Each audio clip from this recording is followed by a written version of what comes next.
Hello guys, England vs India first test டே 4 என்ன சுவாரஸ்யமான விஷயங்கள் நடந்திருக்குன்னு தான் பார்க்க போறோம். வாங்க பார்க்கலாம்.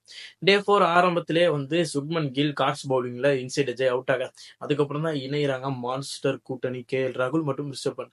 கேஎல் ராகுல் ஒரு பக்கம் ரோல்ஸ் ராய்ஸ் ராகுல் ஸ்டெடியா விளையாடி வந்து அற்புதமான செஞ்சுரி கம்ப்ளீட் பண்ண, இன்னொரு பக்கம் ரிஷப் பண்ட் அதிரடியான ஆட்டத்தை ஆடி அவரும் ஒரு செஞ்சுரி கம்ப்ளீட் பண்ண, சுனில் கவாஸ்கர் ஒரு பக்கம் ரிஷப் பண்ட் செஞ்சுரி போட்டதுக்கு அப்புறம் சம்மல் செட் அடிக்க சொல்ல, இல்லப்பா வேணாம் ரிஷப் பண்ட் சொல்ல, கேஎல் ராகுல் பொறுப்பேற்றுக்கிட்டு விளாட மாசா போயிட்டு இருந்துச்சு. எப்படி செம்மையா போயிட்டு இருந்துச்சு. ரன்னும் செம்மையா வந்துட்டு இருந்துச்சு. எப்போ ரிசர்வ் பண்ணிட்டு விக்கெட்டும் கேஎல் ராகுல் விக்கெட்டும் அவுட் ஆனிச்சோ அதுக்கப்புறம் வந்து கொலாப்ஸ் தாங்க. வழக்கம் போல ஃபர்ஸ்ட் இன்னிங்ஸ்ல எப்படி கொலாப்ஸ் ஆனாங்களோ அதே மாதிரி செகண்ட் இன்னிங்ஸ்ல இந்திய அணி கொலாப்ஸ் ஆயிருக்கு. 400 லீடு போய் 400 டார்கெட் கொடுப்பாங்கன்னு பார்த்தா ரிசர்வ் பண்ணிட்டு கேஎல் ராகுல் விக்கெட் ஆனதுக்கு அப்புறம் கருணா 20 ரனுக்கு அவுட். அதுக்கப்புறம் ஒரே ஓவர்ல 3 wicket. Shardul Thakur out, Siraj out, Bumrah out, Tongue ஓவர்ல 3 விக்கெட் காலி. அதுக்கப்புறம் சரி பிரசித் கிருஷ்ணா வச்சு ஜடேஜா அடிக்கடிக்க கொஞ்சம் ரிவ்யூ கொடுப்பாருன்னு பார்த்தா அவர் சுத்தி அவுட் ஆகுறாரு.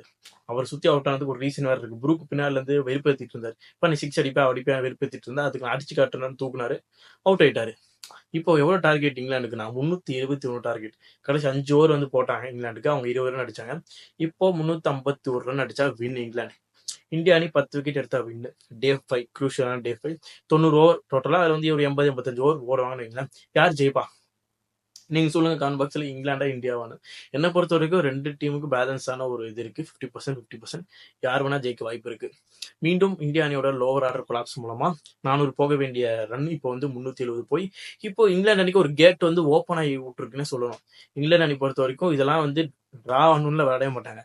நாளைக்கு டே 5ல இயர்லி விக்கெட் ஒரு 2-3 விழுந்தா டிரா ஆகலான்னு நினைப்பாங்க. ஆனா இப்படி உழுகலன்னு வைங்களேன், கண்டிப்பா சேஸ் தான். நீங்க வந்து நோட் பண்ணிக்கணும், பென் ஸ்டோக் ரூட் இருக்கிற வரைக்கும் இங்கிலாந்து அணி ஜெயிக்கிறதுக்கு நிறைய வாய்ப்புகள் இருக்கு. பொறுத்திருந்து பார்ப்போம். பும்ரா, சிராஜ், பிரிசிக்கட் 3 பேரும் சவாலான பவுலிங் போட்டு இந்தியாவை ஜெயிக்க வைக்கிறாங்க. Let's wait and see.